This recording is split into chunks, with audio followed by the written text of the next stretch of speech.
Welcome everybody to the Latin News Network. My name is Jose, and this is my review for Mercy, the newest action thriller starring Chris Pratt. Of course, Star-Lord himself. You got Rebecca Ferguson in this. This is from Amazon MGM or MGM Amazon, whatever, tomato. A movie which actually, when I first heard about it, was kind of excited about until I found out it was being released in January.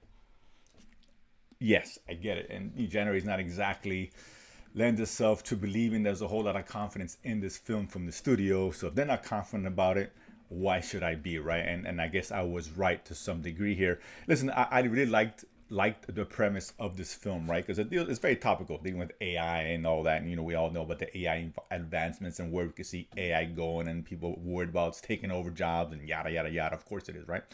And this movie explores that from the perspective of the justice system. We're now, somewhere down the road in the future is in California. A lot of stuff's going on. They resorted to kind of changing the system now where it's all AI based in terms of the criminal system. So you present it in front of a judge. Here in this case is Rebecca Ferguson, and you have 90 minutes to prove that you're innocent. And if you can't do that, you get executed right on the spot. So she's the judge, jury, and executioner, if you will, which is an interesting idea because I could see this happening 50 years from now or whatever, maybe sooner, where you take away the human element, which is, very biased it could be in terms of skin color or, if you have money. And I get all that, right? It's not always about the facts in a lot of these cases. So you're taking away something, that human element, replacing with a dispassionate individual, in this case, the AI, to look at the facts and say, okay, did he or did he not commit this crime, and convict that person accordingly. In this case, the newest victim here, not victim, the newest potential, I guess, individual is Chris Pratt, who was a big proponent of, which ironically enough, of this new system, which they call Mercy.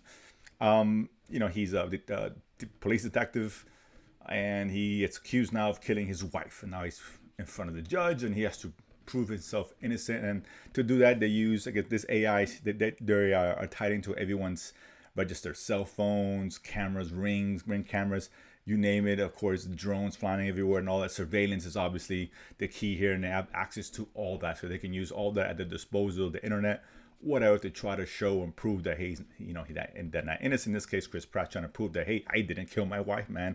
He doesn't remember what happened. He was one point at his wife's house, and then the next point he's at a bar fighting the cops, and he doesn't remember anything in between. So he's trying to piece things together. So premise-wise, I think that was interesting. I like the idea of it.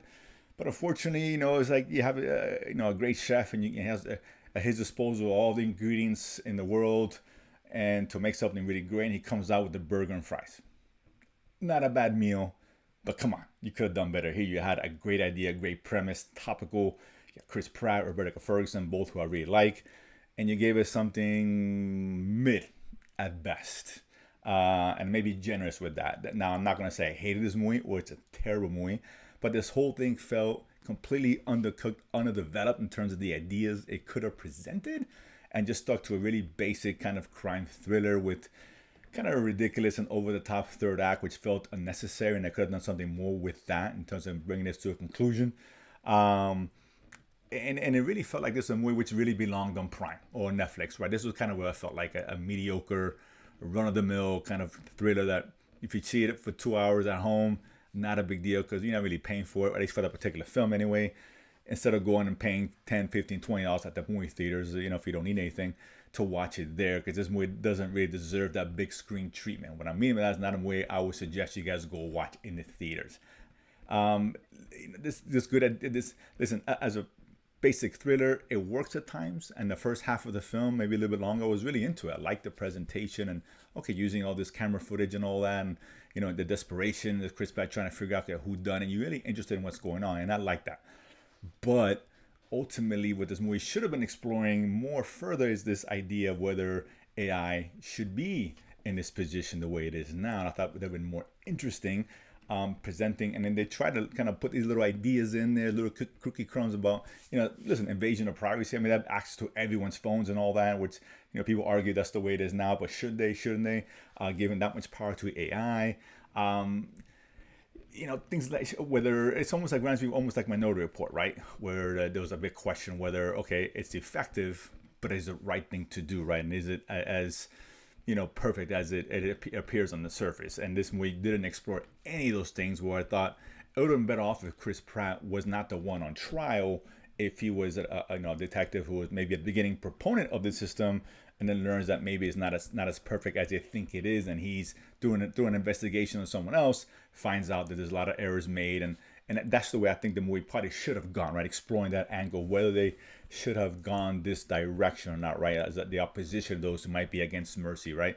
And they don't really touch on that at all. It just becomes a great premise that ends up being just a run of the mill kind of thriller, whatever. And again, the third act kind of brings it down for me a little bit. That was a little bit over the top and unnecessary. But that's what it ends up being. So again, we got burgers and fries here instead of a nice, good, filet and whatever. So you can come up with that, right? It just didn't quite work at the end of the day. Not enough for me to tell you, yeah, go watch it. Was I entertained? To some degree. But it's a movie which, it's forgettable. And it's, again, the kind of thing where if this was straight to, streaming, I say, man, check it out because it's worth streaming. But at this point, the best I can say is that wait for it to come on streaming and you can catch it at that point, because again, it's just not that interesting or really that deep enough to where it's maybe worth going to theaters to actually watch this film, other than just basic 2 hours or an hour and 40 minutes of mild entertainment at the end of the day. And these movies are expensive, man. I get it, and I know it's not a lot to watch in the theaters, but doesn't mean you should be throwing your money away either. So I'm not giving it a full recommendation. Catch it at home, down the road, whatever. It ends up going on Prime in a few months. Other than that, that's the best I can tell you. It's very mid, and again, and I'm being nice about saying that. So that said, if you guys do watch it, comment below. Let me know what you guys think about it. Maybe I'm nuts. Maybe it's the greatest thing you've ever seen. Fair enough. And of course, if you haven't done so already, subscribe below and feed money to go to the movies and talk about it afterwards. See you guys next time.